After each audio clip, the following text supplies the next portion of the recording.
Кутман күн, урматтуу мен каналымда көрүүчүлөрүм, сиздерди каналдан көргөнгө кубанычтамын. Азыр Украина Орусиянын ортосундагы болуп аткан согуш фронт жаңылыктарын бир көз жүгүртсөк, кичине жыйынтыктарды чыгарса болот. Мында орточо жыйынтыктарды. Азыр эмне болуп атат? Орусия бүт фронт боюнча басып атат, Украина алсырап атат да. Трамп ушу буйругу менен бүт четке чыккан жардамды токтотту. Аны менен ушу аябай паника болуп кетти. Украинада да, мисалы үчүн Кыргызстанда да USAID колдогон долбоорлор токтоп калды, мындай белгисиз убакытка чейин. Дүйнө жүзү боюнча USAID'дин иши токтотулду, Украинада да USAID'дин иши токтотулду. Акчалары банк эсептеринде үшүтүлдү. Бирок ошол менен бирге серепчилер айтып атат, бул деген аскер жардамга эч кандай таасир эткен жок деп Украинага. Антсе дагы паника аябай катуу болду. Ошол менен бирге Израилден Патриот ракеталары 90 пакет жиберилди. Израилдин серепчилери айтып атат, Израилдин атайын жүк ташыган учактары Катардан учуп, ошол Жешувке, Польшага барып, Украинага Патриот ракеталарын жеткирип атат, кассеталарын. Ошол курал деген Украина асман коргогонго керек болуп жатат да. Ошол менен бирге фронтту карасак, мисалы үчүн Купянск тарабын карасак, ошо картадан көрүп атасыздар. Кившаревка, Купянск узловой деген ошол стратегиялык жолду Орусиянын аскерлери басып атат. Фронт боюнча кирип атышат. Ошо январдын 3 айынын ичинде азыркы күнгө чейин ошо кыймылдар токтогон жок. Алдыга жылып атышат, фронт урап атат. Украинанын аскерлери кээ бир батальондор, кээ бир бригадалар ордунан качып атат. Курал жетиштүү, авиаподдержка бар, дрондор жетиштүү. Квалификацияланган аскерлердин саны жетишпей жатат. Аскерлер аябай көп кырылды. Жаңы аскерлерди, жаштарды үйрөткүлө жалпы призыв жасагыла деп Америка Штаттары сенаторлор айтса, Зеленский ага макул болбой койду. Негедир толук мобилизацияга каршы чыкты, Орусияны туурап. Ушул нерсе аябай жакпай жатат ушу батыштарга. Ал эми өзү мындай карасак жаштарды да жибергиси келбей жатат Украина, бирок кантип анан жеңерин белгисиз да. Негизи эгерде ушундай нерсе мамлекеттин башына түшсө, 19-20 кылымда бүт эл көтөрүлчү да. Европада, мисалы үчүн Швейцария армиясы бүт аял кызы, эркеги, карыясы, бала болобу, улгайган адам болобу, баары бирдей туруш. Тага ушундай эле биздин ата-бабаларыбыз да, мисалы үчүн ушундай башка түшкөндө баары аскер болчу да, баары керек болсо ошо Курманжанда аткан киносунда эле карасаңар, ал деген реалдуу мындай нерселерге таянган да, таш менен аялдар ыргытып турушкан тоо үстүнөн. Негедир Украинада андайга барбай жатышат, анан кантип жеңишерин аябай кызыктуу болот да, жеңишке жетишпей калышы ыктымал. Часов Ярды да Орусиянын аскерлери басып атат. Чек арадан өтүп жеңип атышат. Ошол жерден да бригадалар качып атышат. Ошол Курдиновканы дагы, Костеновканы дагы басып атышат. Аябай чоң ошол Нью-Йорк деген айылдын жанында ошо катуу киришип атышат ошо Орусиянын аскерлери. Алыс барбай атат, туура 10 километрден ашпай атат жортул. Бирок ошол 3 айынын ичинде, январдын ичинде алар алдыга кескин жылышты. Алардын жылышы бүт фронт боюнча болуп атат. Негизи ошол Донбасс, Луганск, ошо чек аралар, фронт чек аралар тийишкен жактарда. Дагы ушул Удачная деген дагы айылды басып алып атышат. Шевченко деген айылды басып алышты толугу менен. Аякта Орусиянын бригадалары алдыга жылып атат. Түндүк Кореянын бригадалары да бар дейт, бирок негизи алар Курскта иштеп жатышат. Булар болсо негизи ошо түштүк Донбасс фронтуна кысып атышат. Түштүк Донбасс фронту Украинаныкы кыйрап атат да, урап атат десек болот. Курахованы толугу менен ушул Сусактагычын басып алышты. Стратегиялык жолго чыгышты Орусиянын аскерлери. Курахованын тегерегинде Орусиянын аскерлери бир 10 километр мындай алдыга жылуш жасап, чабуул жасап, ошо котел же казанга бекитип алышты Украинанын бир нече бригадасын. Ал бригадасын менен азыр катуу салгылаш болуп атат. Азыркы маалыматтар боюнча көптөр кырылды, кээрлер качты. Аз калгандар колго түштү, бирок колго түшкөндө көргөндөрдү дагы мисалы үчүн Украина жагы айтып атат, Орусия аскерлери аябай мындай аткылап өлтүрүп салышты дейт да. Бул деген Женева конвенциянын бузулушу, тынчтык боюнча согуш боюнча мыйзамдарды бузуш болуп эсептелет, согуштук андай кылмыш болуп эсептелет. Болот ошол Ореховтан дагы бир нече жерден леопардтар менен коштолгон Украинанын аскерлери десанттардын көп көлөмүн жок кылышты Орусияныкын. Ошол менен болсо дагы Великая Новоселкадан Орусиянын аскерлери дагы ошондой ушу январдын ичинде курчоо жасап туруп, дагы бир прорыв жасап туруп, дагы бир нече Украинанын бригадасын бекитишти дагы. Бекитип туруп, бүт жагынан баягы курчап, котел кылып, аяктан да кырып салышты да. Великий Новоселканы толугу менен курчап, ошо жок кылышып жатууда бүгүнкү күнү. Акыркы күндөрү маалымат боюнча эмгичекти кайсы бир аскерий топтор бар болчу, бирок акыркы 2-3 күндүн ичинде кырылды, жок болду деген маалыматтар түшүп атат да. Ошол фронт линиясын карасак, ошо негизи дагы бир жакка өзгөчө көңүл бурсак, ошо картадан көрүп атасыздар, жылып атабыз. Бул деген Курск областы, мисалы үчүн Курск областта Суджада жүрүшөт украиндык аскерлер, эң мыкты деп эсептелинген, эң тажрыйбалуу аскерлер ушул жерде.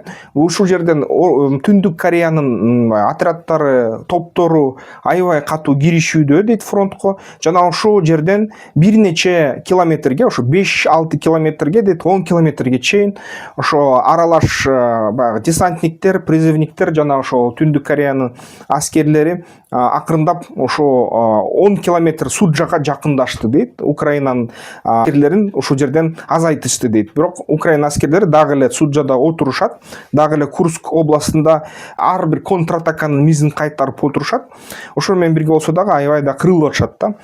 Алсызыраак аскерлерди Орусия жиберип атат деп эсептелип атат. Ушул жерде КТО режимде иштеп атат, баягы контртеррористтик СВО эмес, КТО режим иштеп атат. Анан дагы кээ бир маалыматтарды, массалык маалыматтык каражаттардан карасак, бул деген акыркы маалыматтар эмес деп эсептейм. Булар дагы дезинформация болушу ыктымал, ал толугу болушу ыктымал. Россия Украина конфликтиндеги кол салуулар жана жоготуулар боюнча кичине маалымат алсак, эмне болуп жатат? Сандык маалыматтарды алалы да. Мисалы үчүн кээ бир булактар, ошо презентациянын аягында булактар келет, видеонун аягында. Видеонун сүрөттөмөсүндө да ушул булактар келтирилген, эмне болуп аткан. Ушул сандарды карасак, бир ишенсе болот, бир ишенбей койсо болот да. Бирок өзүңөр билгиле, энергетикалык инфраструктурага кол салуулар жалпы Украинаныкы 1200 инфраструктура объектине кол салынды. 40% чейин бузулду деп айтылат. 40% кырылды Орусия тарабынан. 60% инфраструктура иштеп жатат. Бирок баягы генераторлорду алып тирүү да эмчекти энергетика жактан Украинанын эли. Анан негизи 28 январында эгерде акыркы кол салууларды карасак, мындай гезиттерге, массалык маалымат каражаттарга тастыкталган. Орусия тараптан 104 дрон жөнөтүлгөн бир эле сутканын ичинде. Атып түшүрүлгөндөрдүн саны 57 болду, максатына жетпеген дрондордун саны 39 болду да, ушундай болду. Ал эми Украина тарабынан 24 жыл ичинде 31 НПЗ-ны өрттөштү украинецтер. Нефтебазаларга жана башка объектилерге кол салган саны 50-гө чейин барды. Анан 2025 жылдын ошол январь айында эмне кылганын карасак, ошо украиналык дрондор мисалы үчүн 7 нефтебазаны өрттөштү. Анан НПЗларды алганда 2 НПЗ-ны өрттөштү да. Ушундай болду. Украинанын дрон атакалары өсүп атат. Баары бир баланс көрүп атасыздар. Украинанын пайдасына эмес болуп атат да. Анын сырткарда жеке курам жоготууларын алсак, Орусиянын жоготууларын алсак, техника жоготууларын Украина тарапы айтат 9876 техника жоготту дейт. Артиллериялык системалардан 22366 жоготту дейт. РСЗО 1263, бронетехникадан 20573, даана коргоонун каражаттарынан 1000ден ашык жок кылынды деп украиналыктар айтып атат. Учактар 369 Орусиянын учагын жоготтук дейт. Орусияда 2000 учак бар, билесиздер, мурунку передачаларыман. Тик учактар 331 жоготулду дейт. Анын ичинен дагы кескин 50-гө жакын жана крокодилдер, аллигаторлор жоготулду дейт. К-52 деген модернизацияланган ошо тик учактар. Учкучсуз учактардын саны түшүрүлгөн 23399 жок кылынды дейт. Канаттуу ракеталар 3053 ракета жок кылынды дейт Украина күчтөрү аркылуу. Кемелер, катерлер 28-өө бүт баягы Кара деңиз флоту чөктү дейт. Анан дагы кошумча ошо автотранспортты карасак, мындай 35.268 автотранспорт кырылды дейт да Украина тараптан. Атайын техникалар, мисалы үчүн ошо Горыныч сыяктуу, же болбосо мостовыкладчиктер, же бульдозерлер 3718 даана жоготулду дейт Украина тарабынан. Украинанын жоготуулары 100 000 чейин өлгөн деп Украина тарап айтып атса, техника жоготуулары 58.000 техника жоготулду деп айтылып атат. Чет өлкөнүн өндүрүштөгү техникасы 18.000 техникасы жок кылынды деп атышат да. Бул украиналыктар өзүлөрүнүн жоготууларын ушинтип тастыктап атышат. Бирок башка булактар башкача айтат да. Мисалы үчүн ошо бизге белгилүү Дональд Трамп айтканы боюнча Украина 400.000ден 700.000 адамга чейин жоготту аскер талаасынан. Жана Орусиянын жоготуулары 1 миллион адамдан ашты деп жатат да. Ал эми бул канчалык чын? Трампта атайын баягы чалгындардын маалыматтары бар, ким билет, балким чын. Ошо булактарды текшерип көрсөңөр болот. Ошо жоготууларды албетте буга ишениш кыйын. Осинтерлердин мисалы үчүн маалыматтары боюнча эки тараптын жоготуулары, алар осинтерлер эмне кылат? Алар деген техниканын сүрөттөрүн, видеолорду алат, номерин карайт, номерин карап туруп баягы мурунку реестрдеги базалардан чыгарып туруп аны менен биргелешип карашат. Ошол эсебинен анан тастыкташат да, чын эле болду же калп эле болду. Мисалы үчүн осинтерлер айтып атат, Орусиянын жоготуулары 500.000ге барышы мүмкүн дейт. Техниканын жоготуулары ошо Орусиянын жалпы техника паркынын 40% жоготулду деп айтылып атат, тастыктап атышат. Бирок бул Украинанын айтканынан бир аз азыраак болуп калып атат. Украинанын жоготуулары Украина берген маалыматтан бир аз көбүрөөк болуп атат деп айтып атышат да. Албетте бул деген эки тарап тең маалыматтык согуш жасап атканын жана так маалыматты бербей бири-бирин алдаганга аракет кылып атканы тастыкталып атат да ошол осинтерлер менен. Дагы эле ошондой эле Орусия мисалы үчүн өзүнүн маалыматын такыр ачпайт, эч качан алардын мисалы Украинанын техникаларын кырдык деп атат, бирок Орусиянын маалыматын санаса, аякта Украинанын кырылган техникасы Украинанын өзүнүн да санынан да ашты. Ошол Европа мамлекеттеринде жалпы техника канча болсо ошонун санынан да ашып кетип атат да. Ошон үчүн бул жерден кичине баягы бул дагы маалыматтык согуш болуп атат деп эсептесе болот. Албетте ошондуктан дисклеймер айтып кетем. Ушул мен келтирген маалымат булактарда чагылдырылган, бирок акыркы чындык деп айтууга мүмкүн эмес да. Анткени согуш бир гана согуш талаасында эмес, информация маалымат талаасында да болуп атат да. Кыскача айтканда корутунду ушул.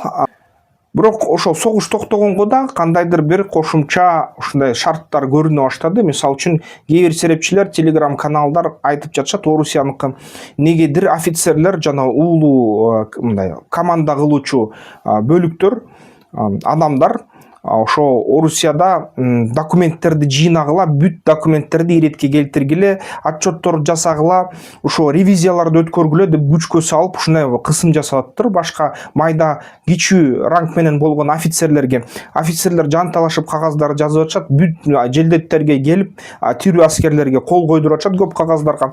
Ушул кагаз цунамиси болуп атат дейт, бюрократикалык цунами. Эми бул баягы мурунку согуштар боюнча эски аскерлер айтып ветерандар ушундай нерсе согуш бүтөрдүн астында болчу эле, же болбосо убактылуу согуш токтоордун астында болчу эле деп айтып атышат да. Кишилер өлүмдөрү токтосо жакшы да. Эки тарапты тең айтса, мисалы үчүн Трамптын айтканына ишенсек, 700.000 украин өлсө, 1 миллион орус өлсө, 2 миллионго жакын адам өлүп калды да ушул 3 жылдын ичинде. Бул жакшы болмок беле? Жок, бул жаман. Канча инфраструктура урады, Орусияныкы да урады, бирок Орусия чоң, аныкы дагы көпкө инфраструктурасы жетет. Украинаныкы болсо толугу кырылып кетти да. Ошондуктан тынчтык эле болсун деген тилекти айтыш керек дагы. Анын бир четинен ошо шаарлар калыбына келтириле баштаганда экономикалык көтөрүлүш болот. Ар бир согуштан кийин ушундай болгон да. Биринчи ачкачылык болот, жаман, кыйынчылык болот. Баягы экономикалык санкциялар өзүнүн изин көрсөтөт, бирок кайра көтөрүлүш болот да, экономик көтөрүш болот. Ошондо мисалы үчүн бүт Борбор Азия өлкөлөрү товарларды, Кытайдагы товарларды жайнатып жиберет да, Орусияга дагы, ушу Украина тарабына дагы, чыгыш Европага жалпысынан. Ошондо ишкерчилик жанданат да. Ошол ишкерчилик жасаш үчүн бизнес пландоону үйрөнүш керек. Ушул QR код аркылуу бизнес планды үйрөнгөнгө мүмкүн. Аякта видео курс жазып бергем автордук. Өзүнүн акчасы бар. QR кодду окуган программа менен телефонуңар кичине жаңыраак болсо, ал өзү эле QR кодду окуп сайтка жиберет. катталууга. Жок, жаңы эмес болсо атайын QR кодду окуган колдонмону Google Play'ден же Apple Market'тен жүктөп алып, кодко мейлесеңер чыгат да регистрациялык катталуучу форма. Ошол катталып койсоң, анан кат жиберебиз. Ал катта эмне кылыш керек экенин айтып беребиз. Андан сырткары каналды колдоп койсоңуздар болот бул QR менен. Анда эмесе ийимки видеолордон көрүшкөнчө тактикалык федерациясына мүчөлүккө киргиле, страйкбол ойногула, ден соолукка жакшы.